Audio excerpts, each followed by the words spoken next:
Okay, good evening, class. Welcome to today's lecture, and we'll be starting about some introduction about some transportation systems. So, most of you might have gone through the different literature or theory or practicals even regarding transportation planning and transportation engineering, but most of you might not have heard about these transportation systems. So, we'll go through the introduction, some definitions, some basic concepts of transportation. You might have this is a very basic lecture. You might have learned about these concepts in your bachelor's as well. So for those, this lecture is important for those people who have not studied transportation before, especially architects. So transportation system. What is a system? In this picture, can anyone tell me what sort of things you are observing which can be related to transportation? Anyone? Kindly raise your hand and describe what you see.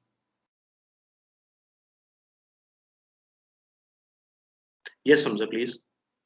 Yes sir हम इसमें motor vehicles देख रहे हैं, railway system एक नज़र आ रहा है। इसके अलावा अगर मैं गलत नहीं हूँ तो यहाँ पर लोग पेडेस्ट्रियंस भी मूव कर रहे हैं, that's also transportation. Right, you're right. Yes, Arbaz, please. Sir इस पिक्चर में तो मैं जो एज्यूम कर रहा हूँ वो रेगुलेटिंग ट्रांसपोर्ट थोड़ा सा आइडिया आ रहा है, मतलब कि सिस्टम को किस तरह रेगुलेट किया जा रहा है। Right. Yes, Arham. Sir, roads. Roads, very good. So basically, all of these different things, including engineering, human behavior, traffic, junctions, signaling, modes of transport, these are all different things which are combining together to form a system. So it is very organic, very chaotic. So it feels like, how would you model such simulations? How will you model, how will you manage this traffic? Okay, modes, transmission planning, engineering, and traffic engineering itself is a very diverse field. So what sort of things you would be incorporating in your transportation systems? So coming back, so first of all, we know about transportation system. We are like forever we are talking about what are the different modes, what are the advantages or disadvantages of different modes of transport. And by modes of transport, I mean rail, air, transport, waterways. So this different modes are there. And then we talked about engineering as well, road design.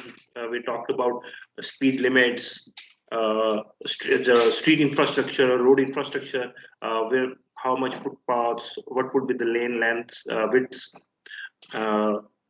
some different patterns, street patterns even.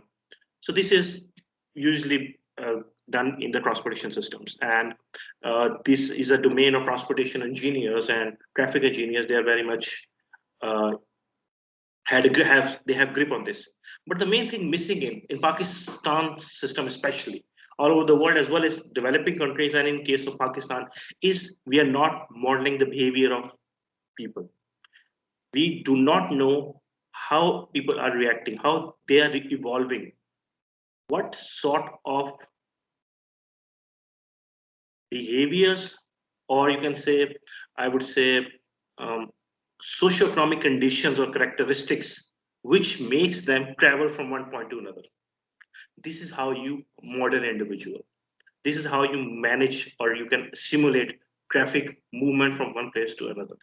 We'll go into the simulations in the later lectures as well. So in the beginning, we are talking about how we're going to be modeling it.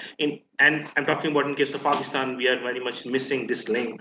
It is particularly because we don't know the population sizes in our different systems, in different cities. We don't know how many people are moving from point A to point B. What is the purpose of it? For example, a very, you can say, straightforward opinion is how to resolve traffic. So there is a traffic congestion on the road. There is a two lane, 3 lane road. So there is a congestion on it. So as a layman, or what would be the best solution for it? Okay, road congestion is happening on the road. What is the solution to resolve a problem? What comes straight to your mind? Anyone? Yes, Hamza. Increase the number of lanes. Yes, that's a very good point. So the first point which comes to our mind is, okay, let's increase the road width. Great, very good point. Yes, anyone else? So provide the alternative ways. Provide alternative is another very good suggestion to relieve the congestion. We can provide alternative routes. Yes, Pimra? Enhance public transport. Enhance, yeah, okay. Incorporate public transportation or integrate some kind of public transportation system. Great, very good. Yes, Samad? Sir ये public transport वाला same point था. Okay, good, no problem. Yes, Rida? Sir एक चीज ये भी हो सकती है कि हम सर रूट काज को पहले देखें कि क्यों ट्रैफिक इतनी ज्यादा जनरेट हो रही है, उसके बाद हम उसके ऊपर अल्टरनेटिव देखें कि कौन सा जो है वो बेस्ट ऑप्शन है. सर फिर कोई भी बेस्ट ऑप्शन हो सकती है, जैसे अब वहाँ उस एरिया में पब्लिक ट्रांसपोर्ट फिर सबसे बेस्ट ऑप्शन आ जाती है कि उसको हमने सॉल्व करना है तो इस तरह से करें. और बाकी सर एसेसिबिलिटी पे हमें काम करना चाहिए कि मतलब एसेसिबिलिटी का ही मेजर इशू होता है कि लोग जो है वो किसी जगह पे जा रहे हैं तो मतलब क्यों वो इतना ट्रैवल कर रहे हैं. तो सर मेरा ये पॉइंट है. Yes, very good point, says. Anyone else? Yes, I am. I think you want to say something? Okay. Your all points are very good, very valid, and they are being used actively in our system to relieve traffic congestion. So the main purpose or let's talk about what Hamza or anyone else for that matter says that let's increase the lane width. So how much feasible it will be after 10 years or 20 years? Will the same road width will be enough or not? Okay.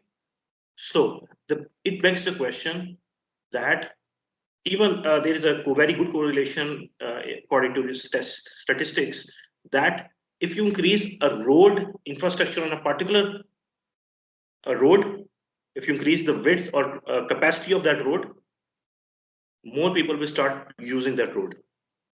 So which you were thinking that, okay, so it will relieve the congestion, these lanes into, if we convert it to 3 and 4, other people will also start using these routes. So what happens?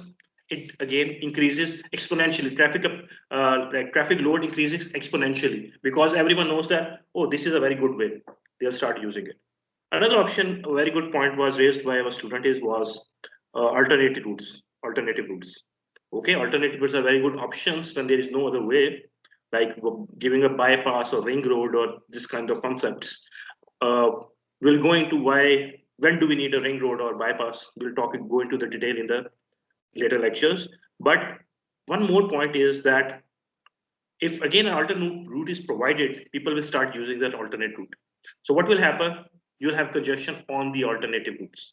So it will become very complex. Like, for example, if you're opening Google Maps and you're going from one place to another, you say, okay, according to Google, as of yet, this is the fastest route available. What is happening? It is, let's say, it's time to get off the work. And people are traveling home from Islamabad to Rawalpindi. And Google is showing that this is the most optimum road. So what will happen after 5 o'clock? Everybody will check the Google Maps and they will start using that road. So once you also reach that road, the road is jammed.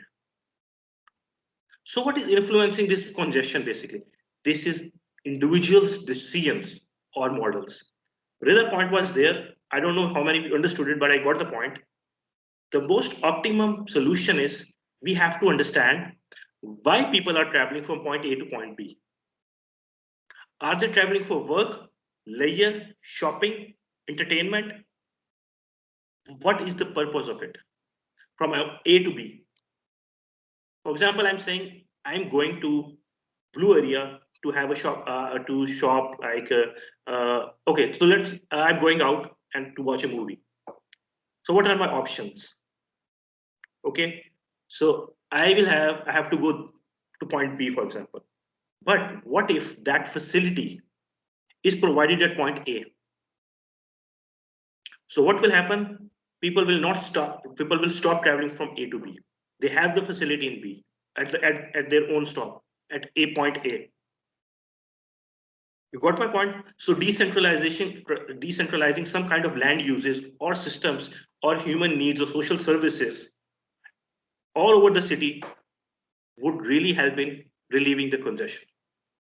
The main problem nowadays is like we have choice location theory, if you might have heard about it. Why do people start living outside the cities and they have to travel inside the cities on daily basis? Lot of traffic on the roads. Okay, so what is in your opinion, why people from the suburbs are traveling daily in the job for their employment? Traffic is there, right? Anyone? Why people tend to stay outside the city, travel long, and they are accepting long travel distances? Anyone? Yes, Riza. Sir वही चीज है कि land prices और affordability का issue है कि जो centre है जहाँ पे सारी मतलब एम्प्लॉयमेंट अपॉर्चुनिटीज है, जहाँ पे सारा काम होता है, बिजनेसेस हैं, तो वहां पर लैंड जो है वो अफोर्डेबल नहीं होती, तो लोग फिर सबर्ब में जाके मतलब लैंड परचेज करके वहां पे कंस्ट्रक्शन करते हैं। तो सर फिर यही लॉन्ग डिस्टेंस कम्यूटिंग की वजह से ये सारा कुछ इशू आता है। Yes, so trade off कर रहे हैं लोग, trade off, they are making some kind of decision which are, they are saying that we are ready to travel 1 hour daily but we want to have a cheap house, our own house. Yes, Ahid, you raise your hand. Sir इसकी एक वजह ये भी होती है कि जो मतलब आउटस्कर्ट्स होते हैं या जो अर्बन स्पॉल होती है उसमें डेवलपमेंट न्यू होती है अक्सर। तो जो आपके सिटी एरियाज होते हैं उसमें ओल्ड डेवलपमेंट हुई होती है, जो आपके जो आउट ऑफ सिटी एरियाज हैं उसमें न्यू डेवलपमेंट हुई होती है। तो वो एक मॉडर्न स्टाइल की जो लिविंग है वो वहाँ पे होती है प्रोवाइड, और लोग प्रेफर करते हैं वहाँ पे रहना। Yes, yes, Bimra. सर इसकी एक वजह ये भी हो सकती है कि सिटी सेंटर सैचुरेट हो जाते हैं। Very good. Yes, definitely. Yes, Rizwan. Sir यही रीजन है सैचुरेशन का बताना। Okay, great. So in the end, everything falls back to the individual decisions. Okay, so the main point I'm talking about is we are lacking how to model your individuals or model the community behavior or travel behavior. In Pakistan, we have limited studies. For example, in America context, and I think, is there any transportation engineer, by the way, in the class? If any transportation engineer who is opting for this course. Saifullah, are you from transportation engineering? No, sir.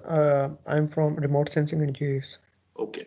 Okay. So I don't think any transportation engineer is there, but he or she can collaborate with me, like endorse me, that in America, European, even Chinese, and even Indian studies, we are doing some kind of. Yes, Pimra, you have question, something to add? Okay, so what is basically they know the American. Let's talk about the American case study, for example. An American household having certain characteristics. For example, household who has certain limit of income, certain number of children, this kind of employment, and they are living in this particular place. They have the information about one household. So what they do, they have the data that they have the models already simulated, already, you can say, calibrated, that these many trips, these many times people will leave the house, use the road, neighborhood road, they use this road, they will come out on the road. So depending on the socioeconomic characteristics, age, income, gender, purpose of traveling, if we have such a data, we can effectively model individual behaviors. In case of Pakistan, again, we don't have this kind of disaggregated data. We have a communal, or you can say a large data set as, okay, in this area, this much population, but we don't have disaggregated data. By disaggregated, I mean a household data, which is breakdown into age, gender, occupation, role in the family, let's say household head or housewife. So that kind of responsibility, gender, number of children, very important because they will go to school. So and elderly age wise, you can easily segregate that.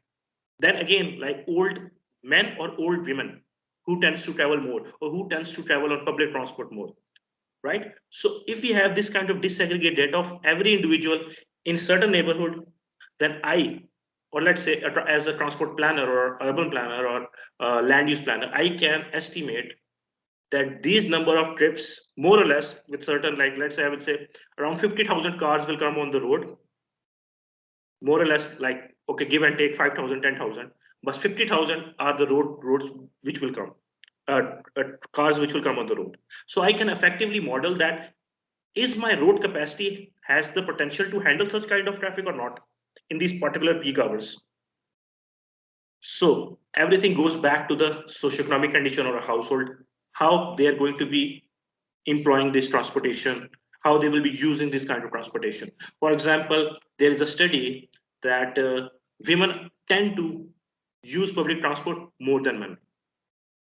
So if certain areas in which working women are there in Pakistan, I can simulate or I can estimate. I know this is very chaotic and I might be way off the mark, but at least we have to start somewhere. We at least have some kind of data. So we can make an educated guess in saying that, yes, certain percentage of working women in this community, so certain number of women will be using the public transport.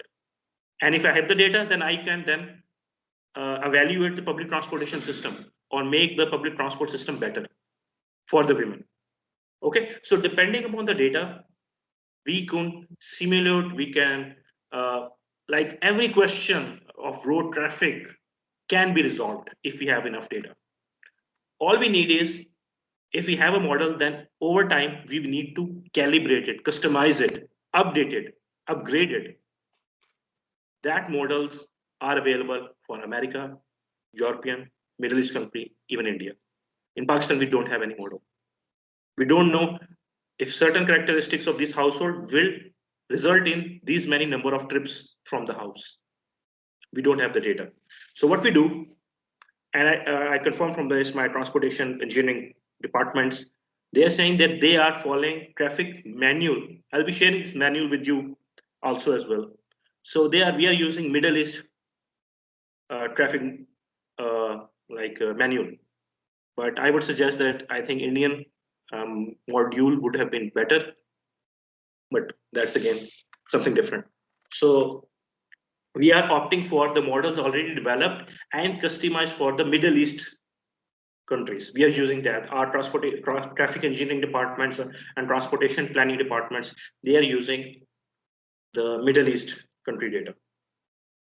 Okay, again, so we were talking about, I hope my point about individuals' behavior has been addressed. Yes, Talia, please. Assalamu alaikum, sir. Sir, I wanted to ask, why can't we use जो हमारा Google पे live data होता है? Why can't we build our own models around that data? Okay, first, you're right, Salia, that we can use this big data, or we can use that for simulating our models. You're absolutely right. We can do that, but subject to the condition, we don't have such a extensive Google Map database. All of our people, majority of people, of course, we have majority of people does have mobile phones.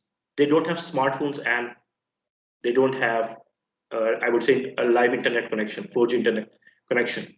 So what happens that, for example, this is a case study, even that one person, he just turned on the Google Maps, he took 50, 60 mobiles and he walked on the road bridge and all of them were 4G. So what happened that Google Maps was showing that the bridge is jammed because 60 mobiles are just moving very slowly on the bridge. So it showed that the bridge is full.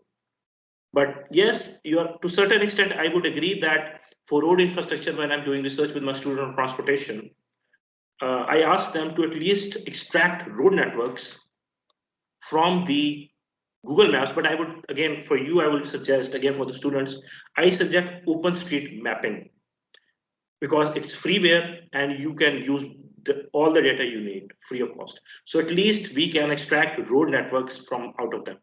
But we cannot model unless we have the data of socioeconomic data. We cannot make future prediction based on the current Google Maps estimations.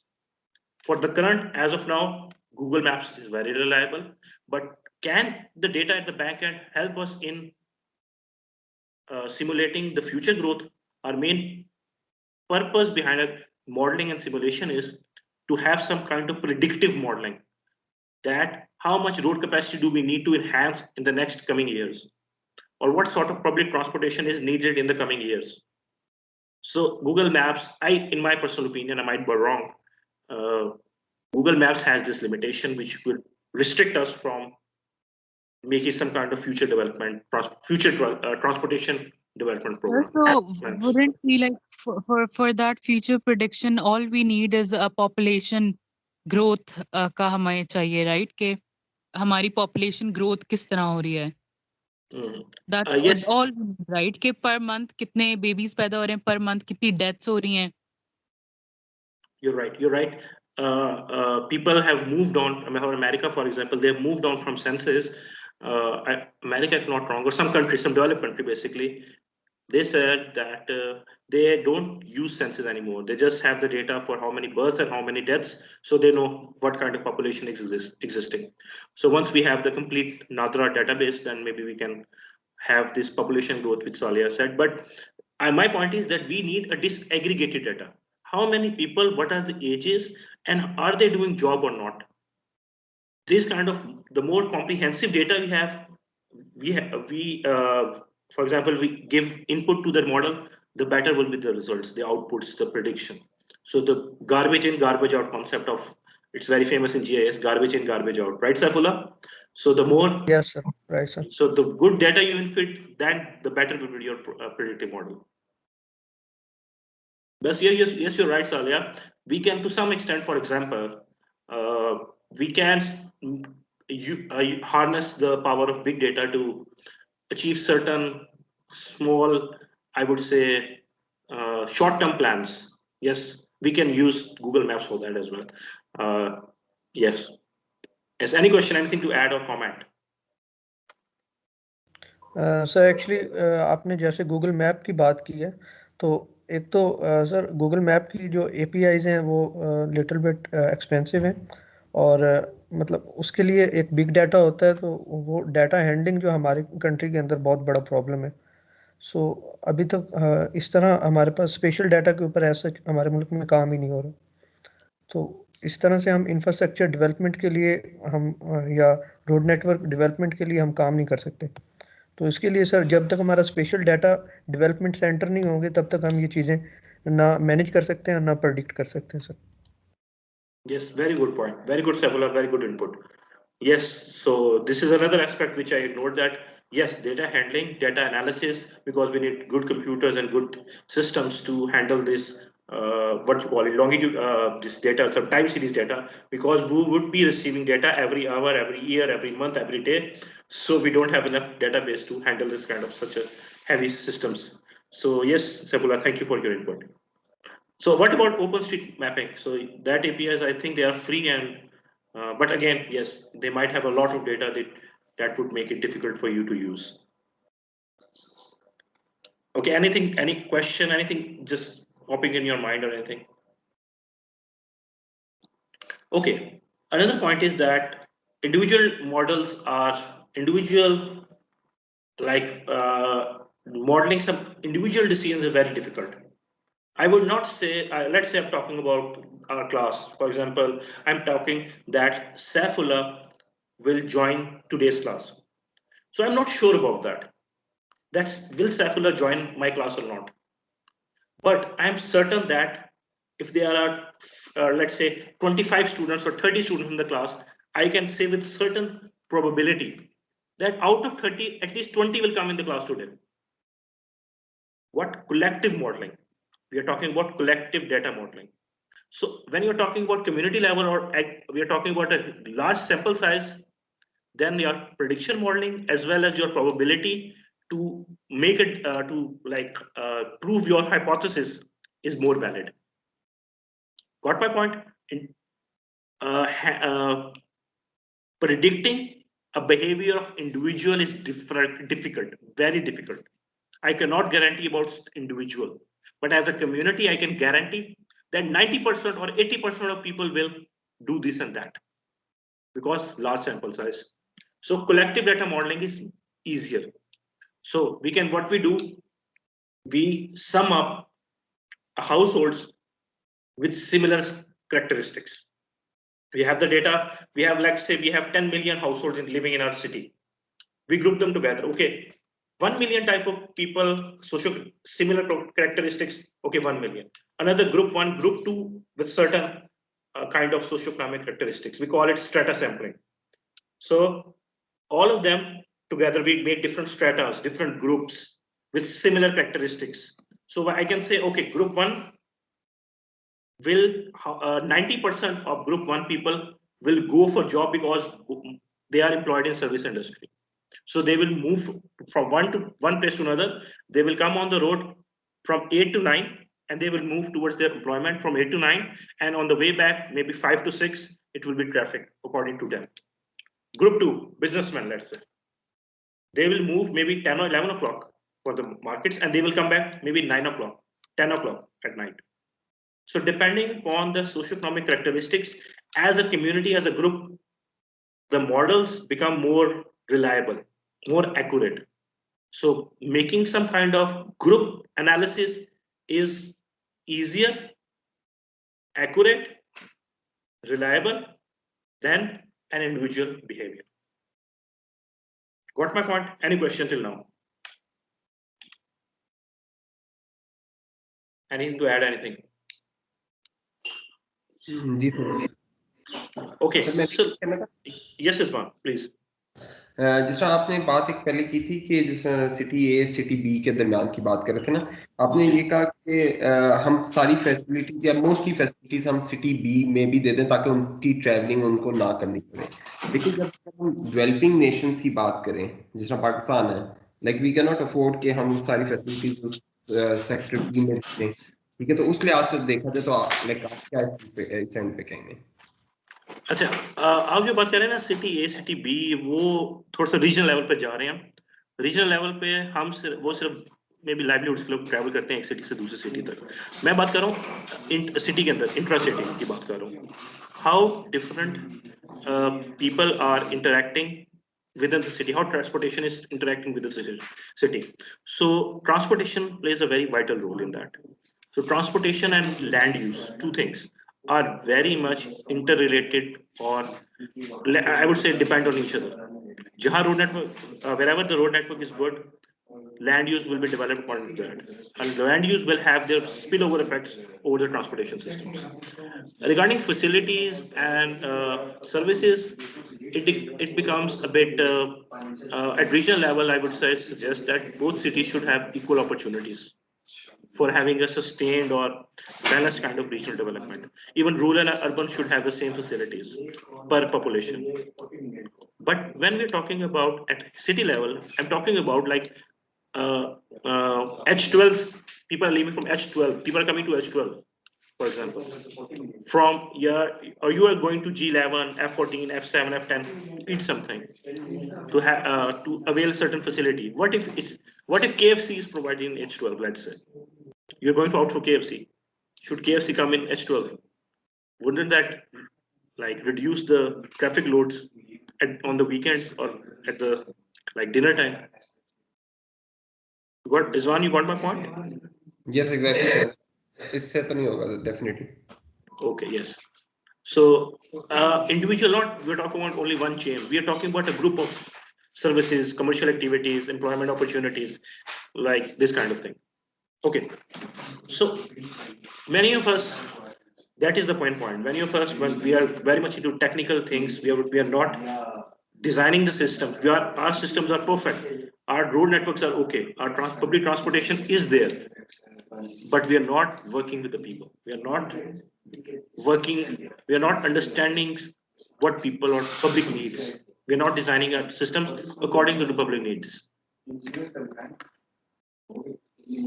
Okay, so transportation is highly dependent upon individuals' decisions. That might be rational, or unpredictable. But as a group, we are very important. We can simulate them better. So what happened is that now there are different types of things which are governing this transportation modeling or systems. Transportation modes, okay? What type of modes are already there? Land uses, quality of life of residents. If your income is high, you will leave your house more. Maybe for business trips, maybe socializing. For low income people, socializing is less. Their trips are less. So how is the quality of life is directly proportional to the traffic or the number of trips you will be taking on weekends or weekdays, and then the economic development of that particular area. That is highly dependent on the transportation systems. And that is a problem. One of the problems which we face is that we just say, no, public transportation is the only possible solution to relieve the traffic congestion. In my humble opinion, I would say, okay, public transport is very important, but let's not concentrate on public transportation system. Let's talk about road as well. Now, every planner or an engineer, they have inclination. Some planners would say, no, let's go for the socialistic approach that we should work towards providing public transport systems.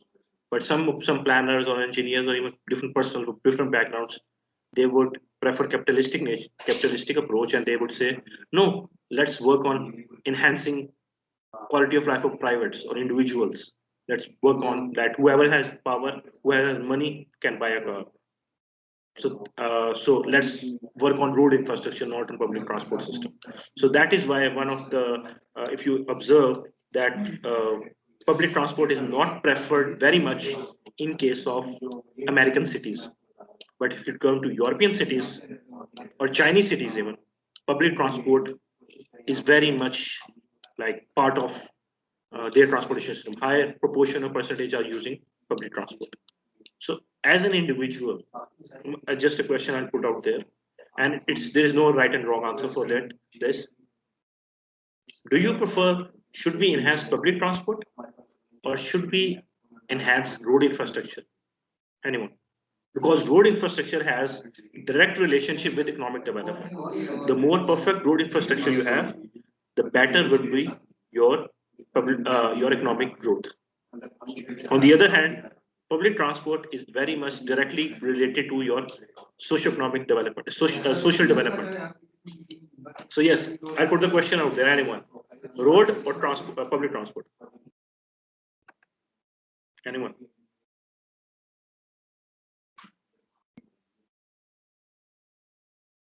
Anything to add? Sir मैं बोलूँ वो show हो रहा है, notification आ रहा है आपको? जी दोबारा बताएं। हैंड रेज करने पे मेरा नोटिफिकेशन आता है आपको? जी अभी आता है, थोड़ा सा डिले से आता है, लेकिन अभी आया है फॉर एग्जांपल। अच्छा सेकेंडली मैंने ये ऐड कर ली थी सर कि लाइक मेरे ख्याल से तो इन दोनों चीज़ों को साइमल्टेनियसली लेके चलना चाहिए। किसी चीज़ को लाइक बायस नहीं रहना चाहिए कि हम सिर्फ पब्लिक ट्रांसपोर्ट को सपोर्ट करें या फिर वही बात है कि सिर्फ इंफ्रास्ट्रक्चर की तरफ जाएं। ठीक है, वही बात है, प्रोज एंड कॉन्स दोनों तरफ हैं, तो मेरी नज़र में तो साइमल्टेनियसली दोनों की तरफ वर्किंग होनी चाहिए। Okay, so I mean, this kind of approach, I agree with that, but balancing such kind of thing is very difficult to do. We are always inclined to one side. Balancing both of them will not be, it's not possible that you're not a politician to be a diplomat. So you need to pick a choice. Yes, Saifullah, please. You want to add something? I think, sir, road infrastructure हमें first preference देनी चाहिए, because इसका ज़्यादा role ये play करता है बनिस्बत public transport. अगर हम देखें CBDs जोन के बारे में, तो हमें उस सेंस में हमें पब्लिक ट्रांसपोर्टेशन की ज़्यादा ज़रूरत है, but economics point of view से देखें तो हमें रोड इंफ्रास्ट्रक्चर को पहले प्रेफरेंस देनी चाहिए। Yes, a very good point. That interior of the city or city center should be focused on public transport, whereas the outskirts or the area should be in road infrastructure. So yes, you're right. Again, that's fine. Anyone else? Any planner? What are their ideas?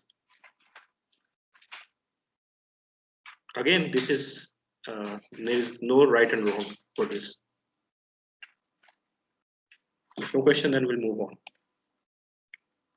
Okay, so I think let's take a break, and then we'll resume our class at 6:30. No class? Thank you. Right.